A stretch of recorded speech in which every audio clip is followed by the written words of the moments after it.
before you and I were here, and God always speaks on the mountaintop. So if you get bored with mine, there's a better one right behind me. Boy, do I wish we could take an hour or two and simply turn to our neighbors. There are miracles sitting right next to you. There are amazing people receiving amazing grace right next to you. Some of the finest people I've had the opportunity to meet and serve and pastor and laugh with and cry with and watch grow up, watch go away, watch come back. It's just simply extraordinary. I want to tell you that I need this service today. It's been a rough summer for me. Actually, you know, summers are great. Everyone's here and everybody brings their lives right here to the Vail Valley. And for a pastor, that means that I do a lot of listening. And I listen to people's hearts. I hear about marriages and families and relationships with children, young or adult. I visit the hospital more than ever before. I have the privilege of representing you when I step into a hospital room, a treatment center. There's some of us here today that are undergoing treatment, weren't in the hospital too many days ago. There's some of us here recovering from surgeries, or sometimes recovering from the human heart, the place where you can't always see the scars. So between that and family and everything else, it's been kind of a rough summer, and I was feeling way down. You ever have that feeling where you're trying to walk and stand and you're just being pulled down? And then it happened this past week. I took a horseback ride. For those of you that don't know, I went to do a service in Scotland 2 years ago, and feeling kind of saucy, being in my native land, I asked the rider, the guide of this horse tour that my wife and I took in Scotland, if we could run our horses. My horse's name was Beastie. He was about 4 stories tall. I had never known what an English saddle is. There's nothing there.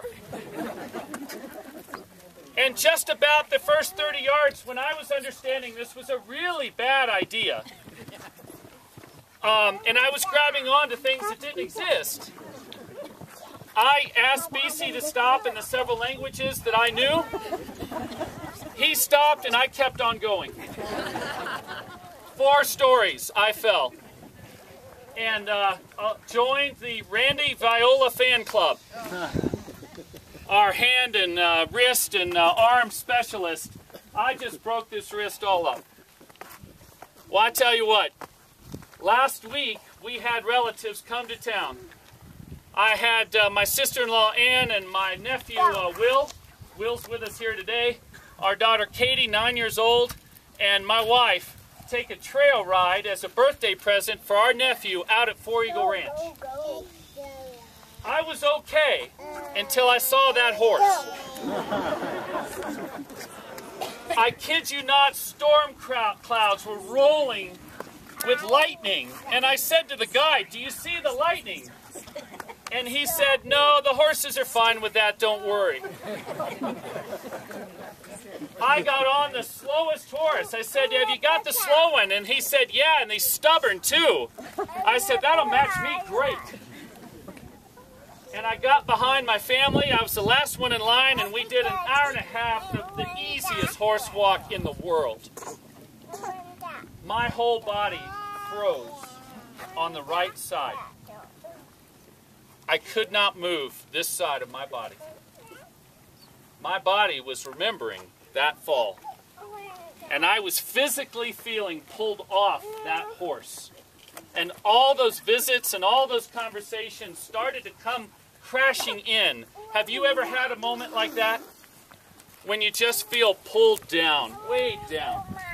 We got to a little rise. The horse started down this steep embankment, the ones they don't tell you about. My horse is getting slower and more stubborn. And he started to lean to the right. And I said, "Lord," I said this out loud. My nephew was several yards in front of me. I said, "Lord, I need you now. There's nothing but me and 250 yards of glory. And I don't fall very well. I literally, at that moment, felt the power of the Holy Spirit of God physically unfreeze my body. It's funny when you ask God to show up. We tell our wedding couples this. When you ask God to show up, He actually does. My body unfroze, and I felt lifted physically up off that stubborn, slow horse. It was glorious. We got down that ridge and up to the top of a ridge, and I looked around 360 degrees, pretty similar to this, and I started praying, literally, without words, praying thanksgiving. My heart lifted. I prayed for my family, and I said, thank you to God for the family I've been given. I'm the luckiest guy in the world. I started thank you to God, saying thank you for the place in which we live, where you can walk out your front door and hear a better sermon than at the Episcopal Church anytime you want. I started praying for you. So many of you, in the moments that we've shared together. I was so deeply grateful for all of you and what you've done and who you are to this community. I started thinking about our baptismal candidates and what a privilege it is for an Episcopal church to have more baptisms and funerals by 4 in a given year. Why am I not in the state of Florida right now? And I started praying for our baptismal candidates. And God lifted me up this entire week. We met yesterday. I visited with them on the phone. I had the privilege of marrying several of these couples. They keep coming back. They heard my agreement. If you bring them, we'll baptize them. This is the best way to do church growth, okay? Convert them and conceive them. It's awesome. I met with them, and my heart was uplifted, and I was reminded about why we have a church. The people that founded our church 38 years ago had this moment in mind. They believed that God was calling them to the mountaintop to look at Jesus in the eye, face to face.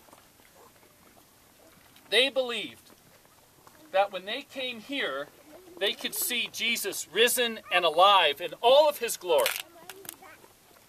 And they asked our bishop to name this little church Transfiguration. The story of Jesus on the mountaintop, hanging out with His very best friends. And everything happens. They get to worship. They get to pray. They look at Jesus. They see Moses and Elijah. They want to build real estate. I mean, this is the story of our church, isn't it? Come up to the mountain and start a real estate community. Peter says we can have all the PUD right here. And then all of a sudden, Luke tells us everybody else disappears. It's all over. You heard it 5 minutes ago. What's the last sentence of that gospel reading? Who are they left with? Jesus alone. Friends, 508 baptisms today. More weddings than I have been able to count for years. Funerals and house blessings, home communions, hospital visits, blessings of oil for baptism and burial and sickness and healing. Moments when people's lives were changed, looking Jesus in the eye. I came here to tell you that this is why we're here as a church. We're here to meet Jesus face to face on the mountaintop. We're here to see Him alone because He is the only one who can lift us up when the world wants to pull us down. I know that this sermon is for one person here. I know it is. That's feeling dragged down by life, by relationship, by a diagnosis, and that voice is speaking bad things. May I say to that one person here that when we look Jesus in the eye, everything unfreezes. I'm a living example of that, and all I did was ride a horse. Can I tell you that we're about to baptize some of the best young people I've had the privilege of meeting. And I always say that, and it's always true. We're going to baptize grandchildren of lifetime members of this valley and some people and families that are incredibly special. Friends, enjoy the baptism, enjoy the sermon, but don't miss the chance today to look Jesus in the eye and be raised up by his love and his grace. I promise you, the world can only pull you down. It's Jesus that lifts us up, and he's here to lift us up together today. Would you join us as our service continues? I'm going to ask our baptismal families to carefully